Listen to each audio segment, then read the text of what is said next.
You meet someone, not in a movie way. No slow motion, no music.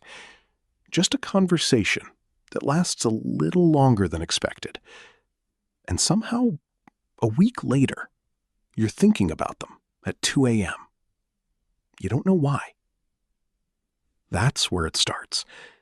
Not with love, not with compatibility, but with psychology, quietly doing its job in the background. Because most relationships don't begin with who someone is. They begin with how someone makes you feel about yourself.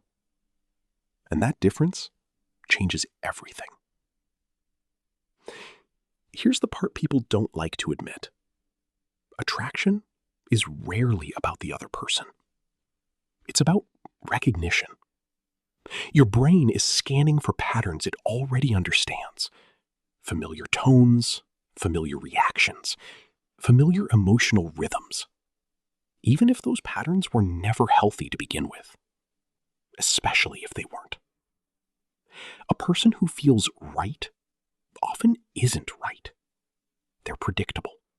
And predictability feels safe, even when it hurts you. Think about how quickly people label something as chemistry.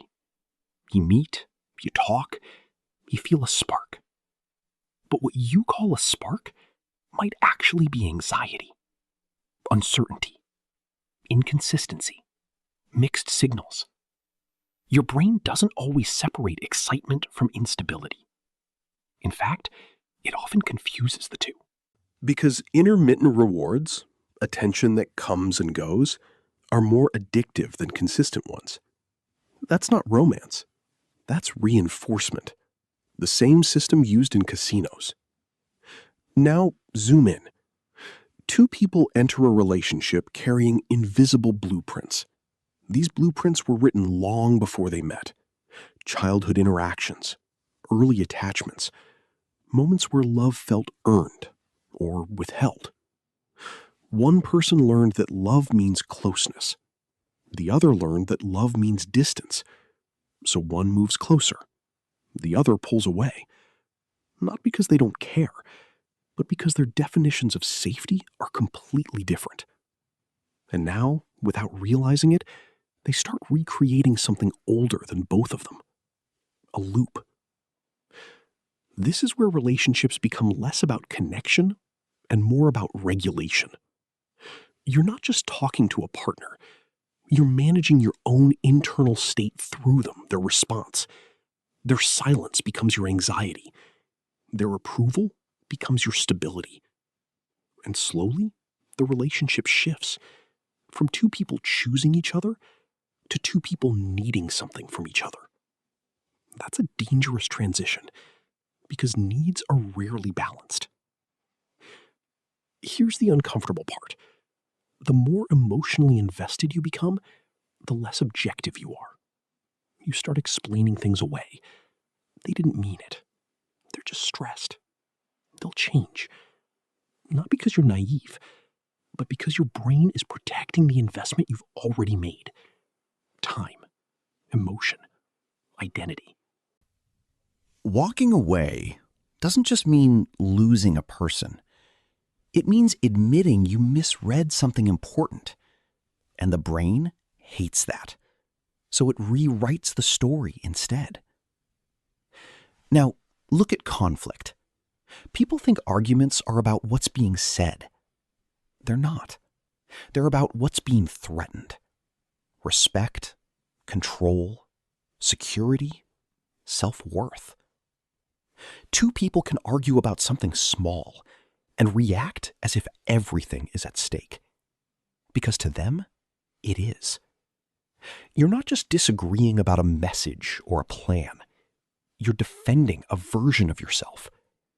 And if both people feel misunderstood at the same time, the conversation doesn't resolve.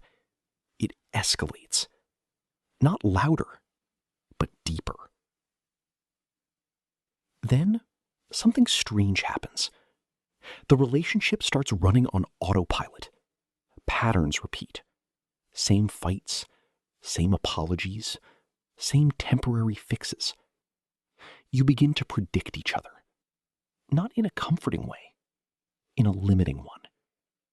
And this is where many relationships quietly stop growing, not because people don't care, but because they've stopped seeing each other clearly. They're interacting with expectations now, not reality. There's also a quiet power dynamic. The person who needs the relationship less often controls it more. Not intentionally, but structurally. Because dependence shifts behavior. The more you fear losing someone, the more you adjust yourself to keep them. You become easier to read, easier to predict, easier to manage. And over time, that imbalance reshapes how both people act. One adapts, the other stabilizes, until neither is fully honest anymore.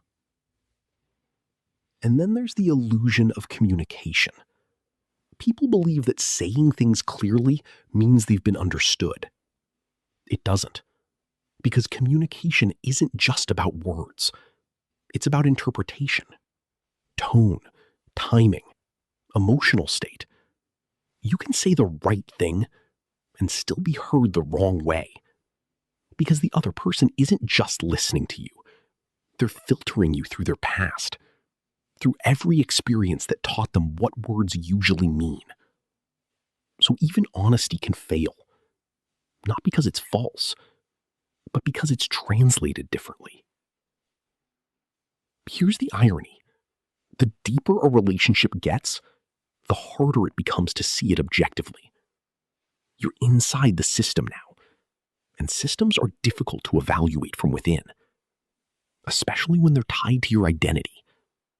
You don't just lose perspective, you lose comparison.